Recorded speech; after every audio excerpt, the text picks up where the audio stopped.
perspective to see through your eyes.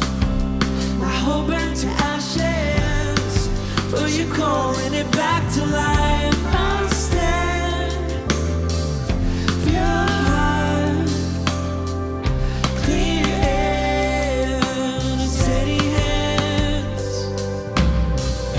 I'll live with you, wide open.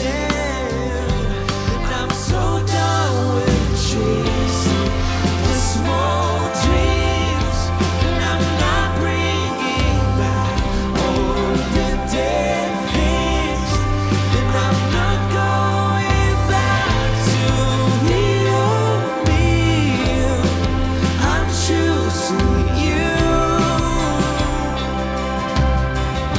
and I'm so done with chasing the small dreams, and I'm not bringing back all the dead things, and I'm not going back to the old me. I'm choosing you, and I'm not going back. No, I'm not going back. I'm choosing you.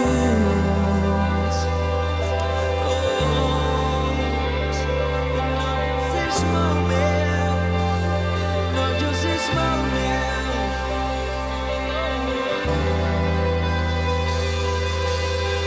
Not just this moment, but for the rest of my heart and soul. I'm choosing you. There is no question. I've made up my mind. Heart and soul. I'm choosing you. Not just this moment, but for the rest of my life.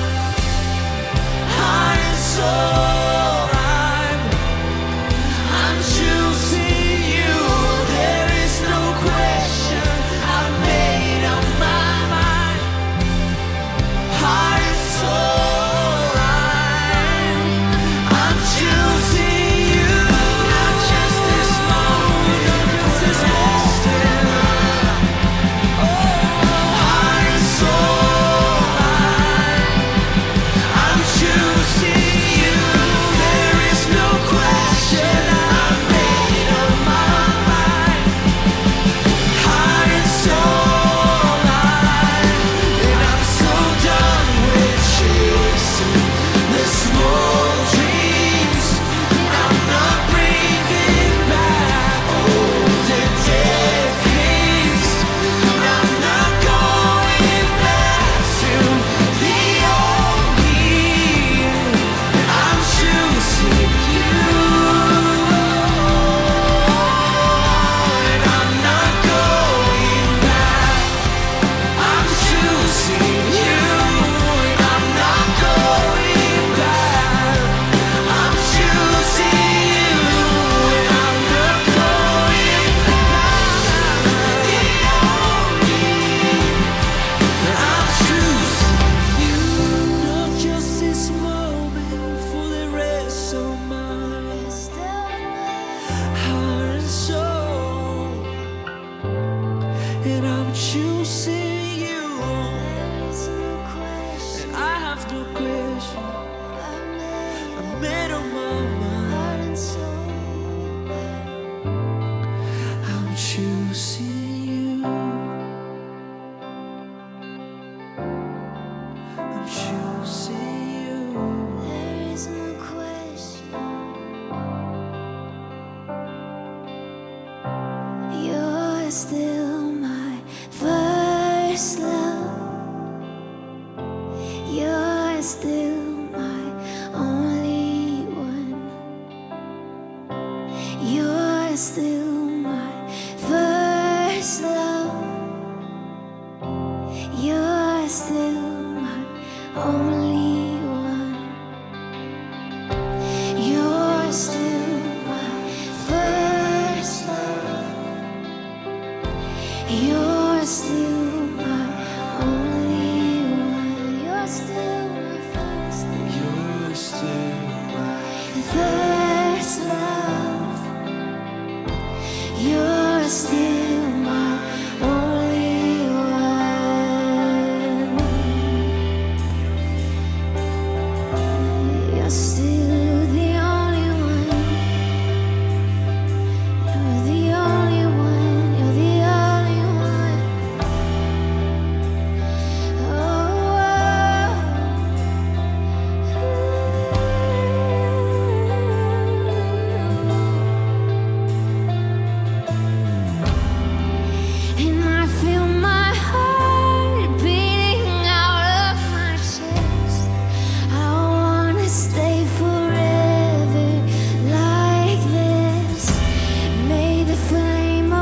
Hello everyone and welcome to Mosaic. My name is Andres. My name is Brooke. We are the Figueroas. We're so excited that you've joined us today. Thank you for spending your Sunday with Mosaic online. It's going to be an awesome day. It's going to be an awesome day. There's so much going on that we want to tell you about. The most important thing is that Pastor Erwin's new book, The Genius of Jesus, is out. Everywhere that books are sold, it is out, it is available. It's a brilliant concept. We want to get behind it. This is a conversation about Jesus and about how amazing Jesus is and how he is a genius.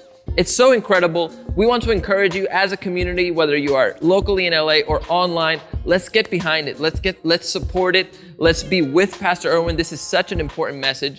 And the first and most essential way that you can do it is just buying the book. Going to geniusofjesus.com and you can purchase your copy for yourself, for your spouse, your children, your children's children, and so many generations here on out.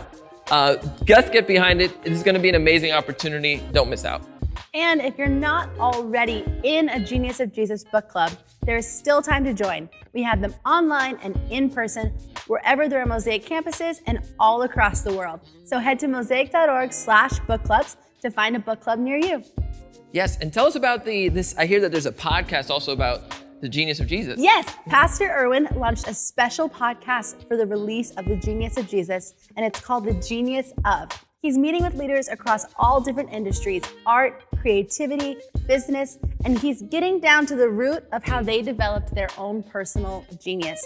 I know I've enjoyed every episode that I've heard, and you should check it out. Don't miss out on these incredible conversations. You can go to thegeniusof.com to find everywhere the podcast is available.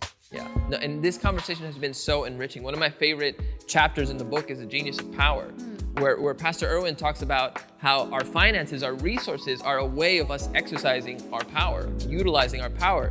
And the book talks about generosity being more powerful than greed. That's so good. And that's something that we've definitely experienced in our lives as a family. One of the ways that we've experienced that is our commitment to tithing, which is when we give the first 10% of our income as a family to the church, to Mosaic, as a declaration, that ultimately we are grateful to Jesus for everything that he has given us, and it belongs to him anyway. Yeah. So we are going to choose to be generous. Always choose generosity over fear, over greed, over doubt, and just say, you know what, Jesus, everything that you have given us belongs to you, so we're going to give it back to you. So good. And speaking of generosity, November 14th is a huge day for us. Ooh. It's coming up soon. November 14th is our Foundation Sunday. I love Foundation Sunday. Foundation Sunday is an incredible opportunity where we get to give above and beyond our tithes and our offering, and we give a special gift to create a foundation for Mosaic as we enter into the new year with strength, with vigor, ready to take on the next challenges, ready to take on what's coming next.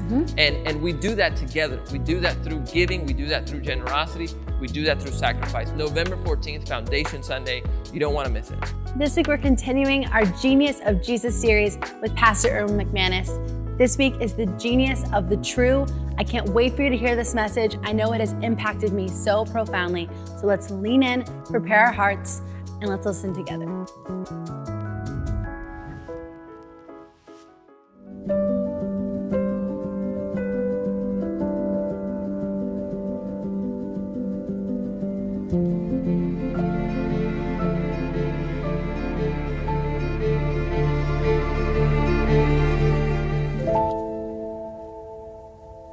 As we've been diving into the material of the Genius of Jesus, you may have noticed something. The chapters are not comprehensive. I mean, I wish that when we would step into one of these strokes of genius that Jesus unwraps, that we could capture every insight, every aspect, every nuance of that genius, but it's impossible. We just go deeper and deeper and deeper. And the same with this particular chapter, the Genius of the True. I mean, just thinking about this chapter has already set my mind into so much chaos. Every time I try to think of an example of something that's absolutely true, I start immediately being rushed with the thoughts of all the exceptions to the rule. In fact, it's really challenging to find something that is always absolutely true where you cannot find an exception if you're open-minded to it. And I think that's one of the great challenges is that, well, we human beings, we're always, it feels to me at least, a step away from the true. It feels as if that even when we think something is true or the truth, we can later in our lives discover that, well, it wasn't as true as we thought. And when we look at history, and I remember early on in some of my own studies wondering, well, how do you define between history and propaganda? Because so much of history is the retelling of the human story with a particular intention. And the moment there's an intention, behind the information, you have to then begin to question the information, because you're not just talking about the data, you're talking about the interpretation of that data. And so as we dive into this particular aspect of genius, I want us to realize that there are almost like different layers of this. There are things that are true, things that we perceive to be true, things that we experience as true, and all of that is not what Jesus is talking about. He's actually trying to take us on a journey beyond what is true to who is true. It's a journey to the true, not so much simply to the truth. I mean, there is this unique relationship we as human beings have with truth. And when you think about even the journey in the scriptures and relating to the relationship of those who are connected to God and the value of truth, it just opens up so many different questions. When I started thinking about the most famous quotes around truth, I instantly thought of two. I mean, one of them is in the Bible and one of them is not. The one that came crashing to my head was in A Few Good Men. Tom Cruise, Jack Nicholson, court case. Tom Cruise's character is pressing into Jack Nicholson's character and demanding the truth. And finally just irritated, antagonized by Cruise's arrogance and insolence. He says, "You want to know the truth? You can't handle the truth." And that statement has rung so true in my own life. So many times in my life, I really couldn't handle the truth. I mean, have you ever had those moments in your life where someone who loved you came and told you the truth? Someone who loved you came and spoke into your life? Someone who loved you came and in a sense, confronted you with the choices you were making, and instead of dealing with the intention behind their conversation, that they loved you, they were concerned with you, they were worried about you, they were taking a risk to intervene so that you do not move into a more self-destructive mode, and instead of embracing that truth, we end up usually attacking the truth teller.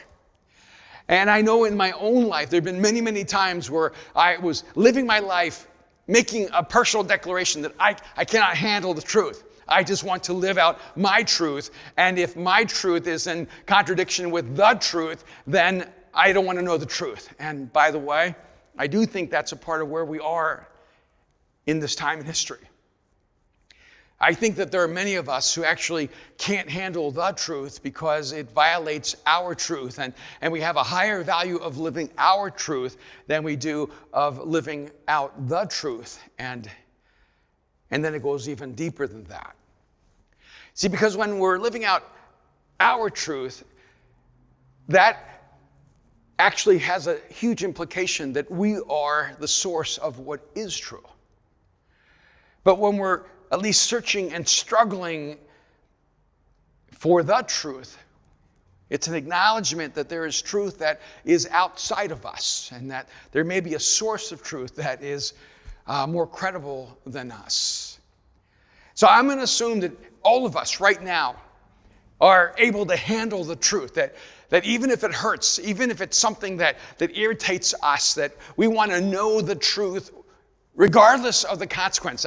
I'm in love with Ted Lasso, and it took me a little while to get Kim in love with Ted Lasso, and there's nothing about Ted Lasso that she really connected to at first. She's not a big soccer fan.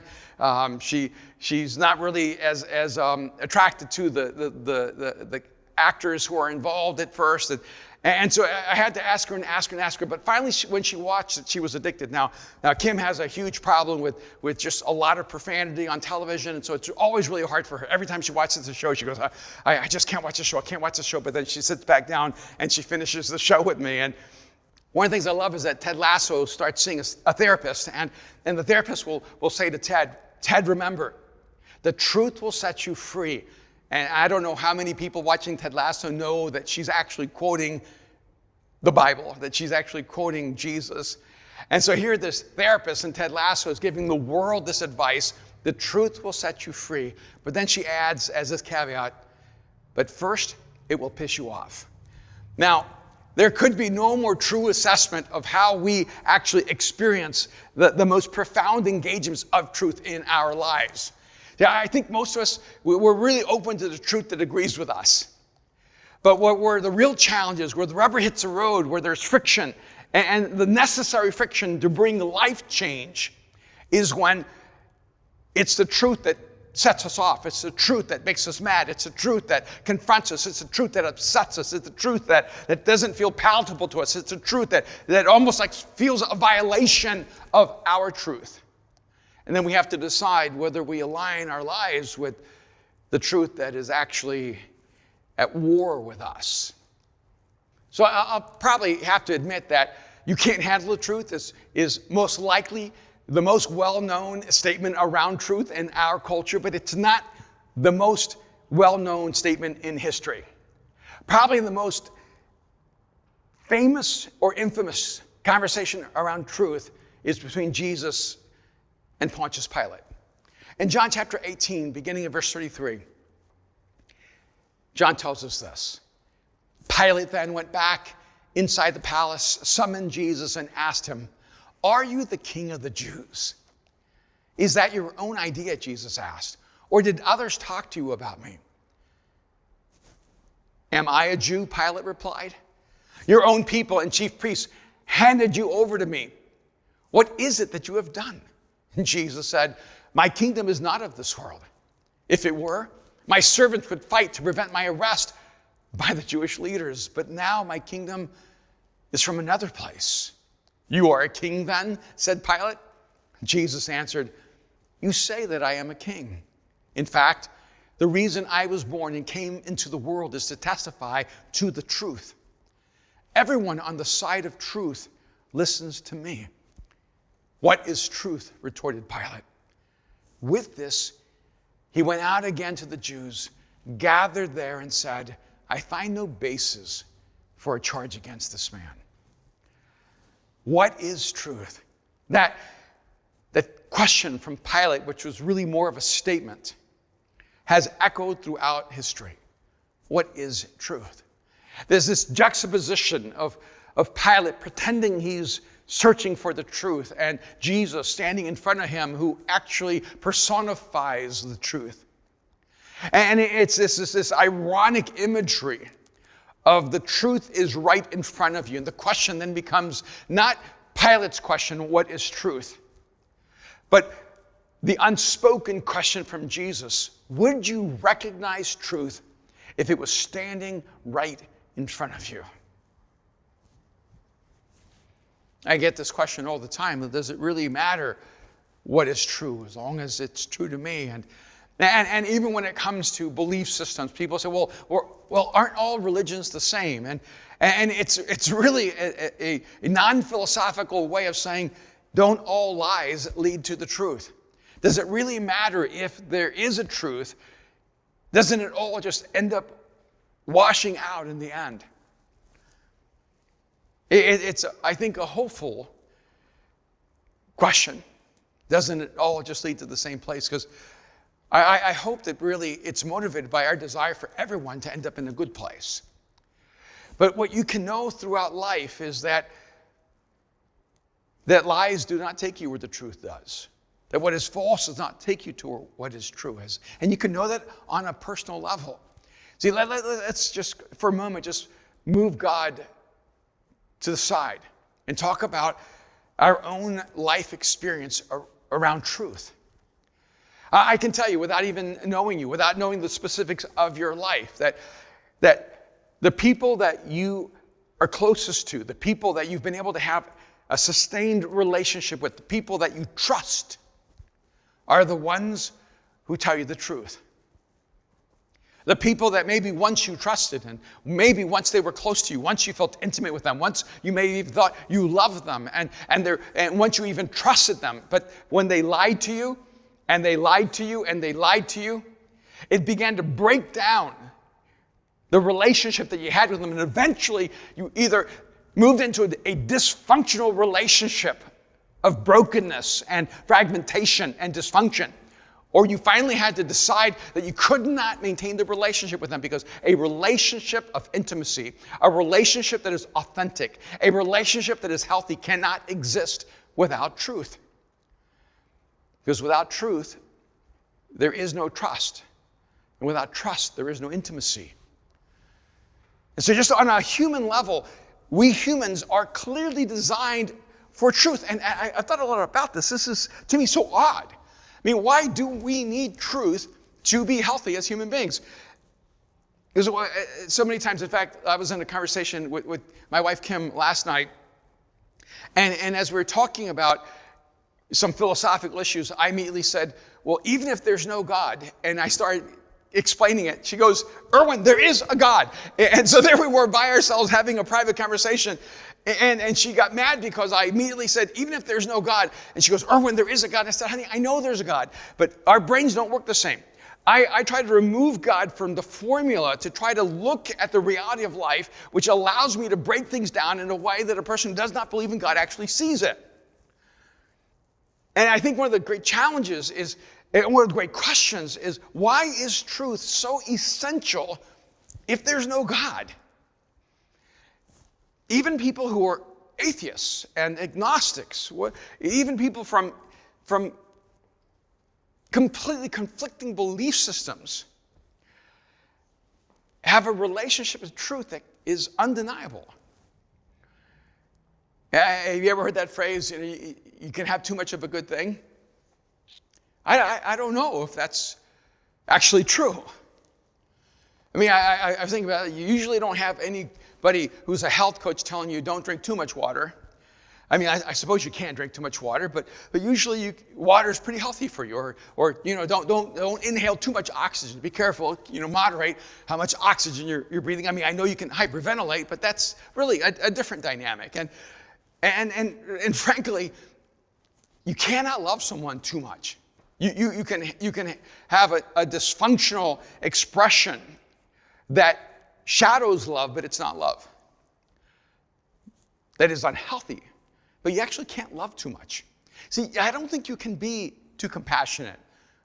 I don't think you can have too much integrity. I don't think you can actually have too much hope. I don't think you can be a person who has too much of those virtues that actually make us more human. Usually when we're saying you can have too much of a good thing, it's actually not a good thing. We have a friend who's one of our pastors here, Pastor Joe Smith, and he can't get around cheese. I mean, he's sort of infamous around here because we can't eat pizza with him because he orders pizza without cheese. That's not a pizza, that's a cracker. And he doesn't seem to understand that. And then there's some things that are conflicting that I don't think are consistent, because he can eat cheesecake even though it has cheese in it. But I think it's the cake part that overrides the cheese part. And it's because when he was a little boy, he got a hold of an entire cart of American sliced cheese, and he just started eating that American cheese, which he loved. It was such a good thing. And then, of course, he ate so much of it, it made him just brutally sick. And because of that, he has a reaction now to cheese, and he can't eat cheese of any kind, or anything that I guess even appears to be cheese-like. Because, well, there are some things that if you consume too much of, they will not be good. But there's something about truth that is unique in its relationship to the human soul. See, there really isn't a good lie. There isn't a lie that makes us better or makes the world better. But the problem is that we live in a world that is so broken and fragmented that I think so oftentimes we think that the only way we can survive or thrive in this world is to use truth as a tool rather than as a compass. Because the only way you can actually work this kind of tension out is when you understand the difference between the truth and the true. When we begin to use the truth to manipulate, when we use the truth for our personal benefit, when we use the truth to actually war against the true, then we don't understand the ethic behind the truth. See, truth exists because God can be trusted. And the power of truth is that there is a source that is always true. And that source is always true in his intention. God always intends the good. So then God always speaks the truth. And one of the powerful things that we have to work through in our lives is that our souls somehow know that we're designed for truth. That when we begin to live in a lie, our souls get sick. When we live in a lie that we're telling, or we live in a lie that someone else is telling but we're accepting, we actually don't get better. There's this interesting internal compass where our souls move us toward the good whenever we start moving toward health. And you can see this in every nuance in life. When you move toward relationships where the relationship is authentic and honest, when you are truthful to that person and that person's truthful to you, you actually begin to move into a healthy relationship. When you have a relationship and you're lying to that person to keep that relationship going, or you're accepting a lie just so you can stay in that relationship actually moves toward being destructive and it becomes cancerous to you. See, as a human being, you're designed for truth. And as you move your life to what is true, you'll actually find yourself healthier. I think sometimes we want to hold on to the lie while finding our personal health. You will not experience emotional health or psychological health or physical health or even at the depth of spiritual health until you're willing to follow the truth wherever the truth takes you. One of the things that I think is always so fascinating is that when I became a follower of Jesus, I entered into this language of a cosmic battle between good and evil, not just right and wrong. The battle between God and the devil. And one of the things that I think is fascinating is that the name devil actually comes from a core word that means slander. The word devil actually means someone who lies about you. That the entire strategy of the devil, and that's where the word Satan also comes from, is someone that actually assaults your character, someone who tries to destroy your character, someone who lies about who you are so that they can destroy in the mind of someone else your veracity, your truthfulness, your trustworthiness. And it's interesting, too, that the word devil comes from a construct of two different words, which means to throw across, to throw at someone. So it's as if someone is picking up a stone to stone you with their accusations. And I think it's fascinating that this cosmic battle is not about how strong someone is or how powerful they are. This is not an imagery of fire-breathing dragons or giants or some kind of 10-headed, serpent coming to war against you. It's an image of a devil, of a Satan, whose core power is to convince others that you are not who you are. And that is the exact strategy that Satan uses in the garden with God.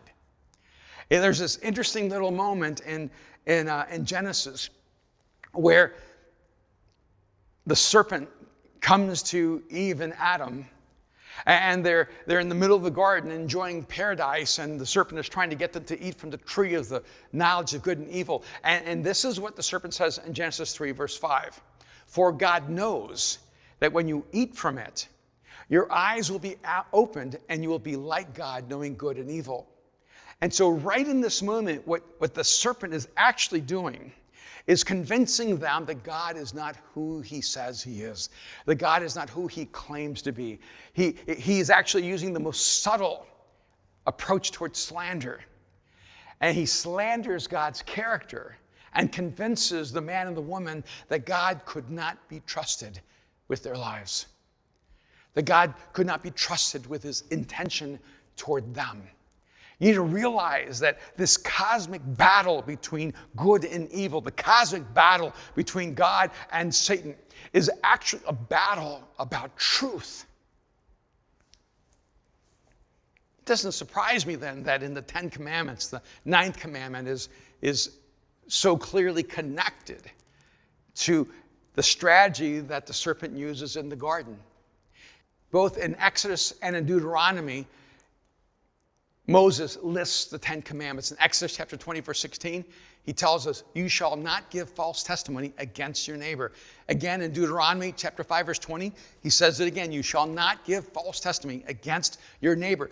And I just started asking myself, well, if you're going to pick 10 commandments, why would you put not slandering another human being in the top 10 commandments? I mean, the 10 commandments are really about social health. It's about how to create a healthy community, a healthy culture, a healthy nation. And in those commandments, God is actually teaching them how he relates and how we're supposed to relate to each other. You see, it's the evil one who slanders another human being. It's the evil one who slanders God. It's the evil one who slanders you. And when you actually choose to slander, you become a part of the dark force in the universe rather than the force of light in the universe. And so God says, look, here's one of the most important commandments I will ever give you. Do not bear false witness against your neighbor. Do not slander another human being. Do not lie about each other. To me, it's fascinating that God considers the importance of telling the truth and being truthful with each other and about each other to be so essential that it's in the top 10 commandments that God gave to Moses. So we go back to Jesus' conversation with Pilate, and Pilate asking the question, well, what is truth? And Jesus having pressed against him. And it's interesting, every time Pilate asked Jesus a question, Jesus basically pressed back, is this what you're saying? Is this what you're saying? And instead of allowing Pilate to hide behind what other people are saying about him, Jesus, everyone on the side of truth listens to me. And Jesus saying, Pilate, there is a measure of truth. And that measure of truth is standing right in front of you right now. And you're going to have to make a decision about whether you're going to live in this truth or not. And he does the easy thing. He acts as if truth is not accessible, as if truth is not knowable, as if truth is always elusive. But the reality is the truth that Pilate needed to step into in that moment was standing right in front of him. I think sometimes we pursue truths that have nothing to do with us because they have no effect on us, and ignore the truths that are at the intersection of our lives. Maybe I'll never understand the truth of what a black hole is and how it exists, and is there a tear in the universe? Or maybe I'll never understand the truth of how the universe actually began and how life was actually started and all the nuances of it. Maybe I'll never understand the truth behind all the science behind viruses. Maybe I'll never know the truth about how COVID was started in Wuhan, China. Maybe I'll never understand the truth about all the intricacies and dangers and benefits of vaccines. See, there's so many things in life, I just have to accept that I may never know all the truth about it. But it's so much easier to chase after truths that you actually have no control over in this moment than to ask the question, where are you running from the truth? What is the truth that you're being called to live out right now? What is the truth standing right in front of you that's confronting you in this moment? That's the truth that matters. That's the truth you need to deal with. The truth of who you are and where you are, of who you're called to become and the journey you're called to go on, and the choices you have to make in this moment to get to where God is calling you to go. See, I'm convinced that with all of us, Jesus stands right in front of us. And you see, Jesus is not a guide guiding us to the truth. He's not a mentor that's trying to teach us about the truth. Jesus is actually the personification of truth. He is the truth. He's not guiding us to due north. He is due north. And when he calls us to follow him, he's not calling us to follow him as he pursues the truth. He's calling us to follow him as he lives out the truth. And this is, I think, what is sometimes so difficult for us. I think that even many of us who admire Jesus and believe in Jesus and adhere to a faith around Jesus, but the truth is that we want Jesus to follow us so that he can affirm our truth, rather than to realize that it is we who must follow him and adhere to his truth. And I wonder, even in this moment, what is the truth that God has been speaking into your life that you've been ignoring? See, not what are the facts, not what are the doctrines, not what's the information that you think is important to God. What is the truth that God is speaking to you about the person you are and the changes that he wants to make in your life, the person he wants you to become? What is the truth that being in relationship to Jesus that exposes what is going on inside of you, that Jesus wants to move you toward the light? What's the truth that you need to embrace right now? And the last thing I would ever want to hear God say to me is, you can't handle the truth. And the last question I want to ask Jesus is, what is truth? See, if nothing else is true in relationship to Jesus, it's this. When you put your life in the hands of Jesus, when you trust Jesus with your life, when you choose to become a follower of Jesus, you acknowledge not just that he knows the truth or that he speaks the truth, but that he is the truth. Jesus makes truth personal.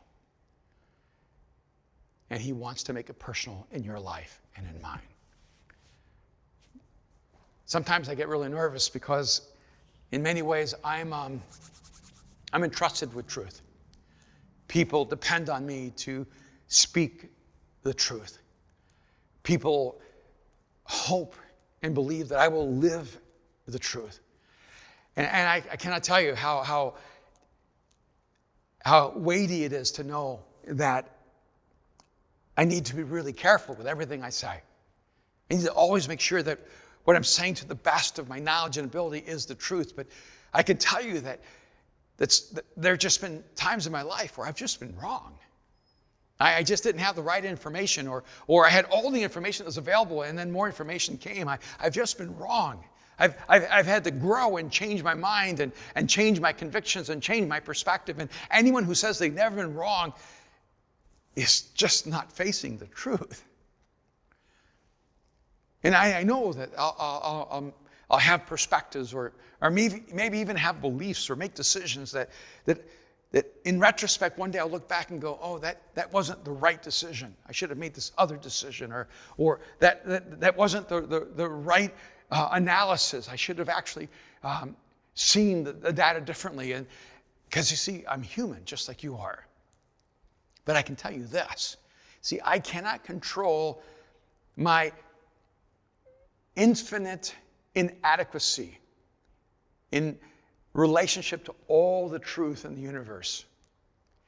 But I can have control over the truth that I live. And what I know God holds me to is to be true, to make sure that everything I do and everything I say is motivated by the true, that I want to live a life that is truly worthy of trust. And I think this is the power of the true.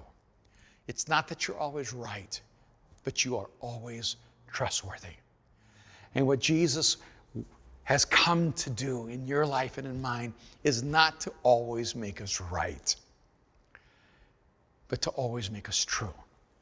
So that when we wake up in the morning and we take our first breath each day, conscious and alive and ready to go, we live our lives for the true. Because the compass that leads us due north is not somewhere we're traveling, but it's somewhere within us. And the compass always calls us to live our lives for the true, so that we always live our lives to do that which is the good. And when we live our lives always to do the good, we are living out our lives to be the true.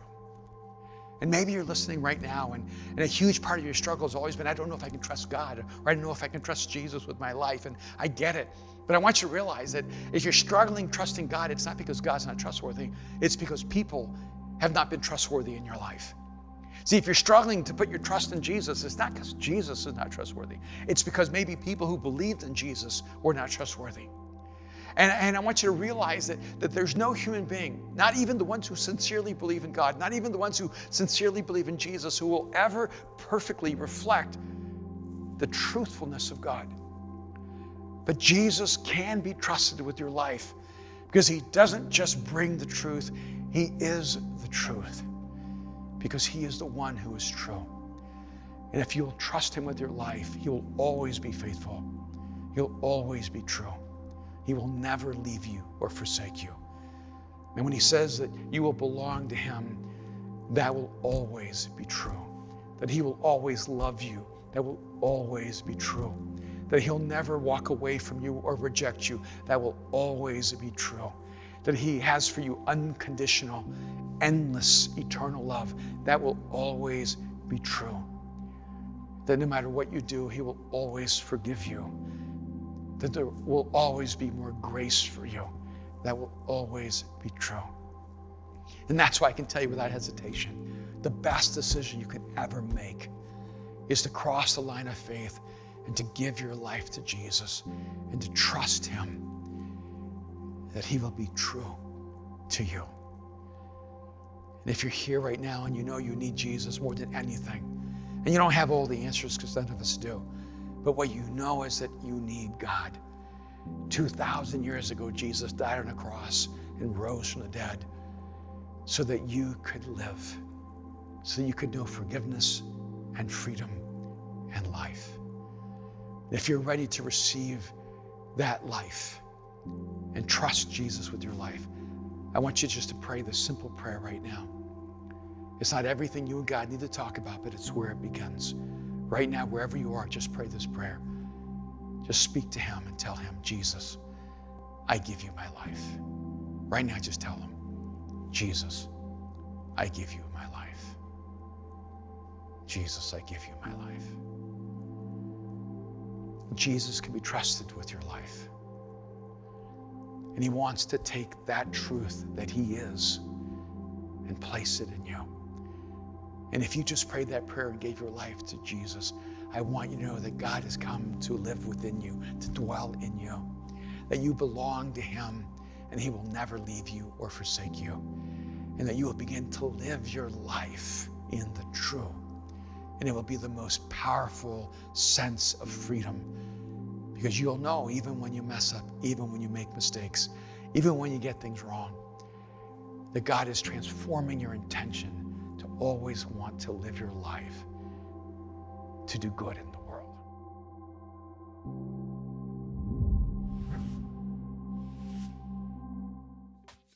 Wow, what a powerful message from our lead pastor, Pastor Erwin McManus. And if you're listening today online or wherever you may be, and you made the decision to follow Jesus, we have a next step for you, which is just to text the word decided to 71711, and you will be connected with somebody from our team so that you can take this journey, this new chapter in your life with somebody, with community, with the church, because you're not just making a decision to follow Jesus, you're joining a family, you're joining a community, and we don't want you to walk this walk alone. Yeah, we love you so much, Mosaic, and we'll see you next week. See you next week.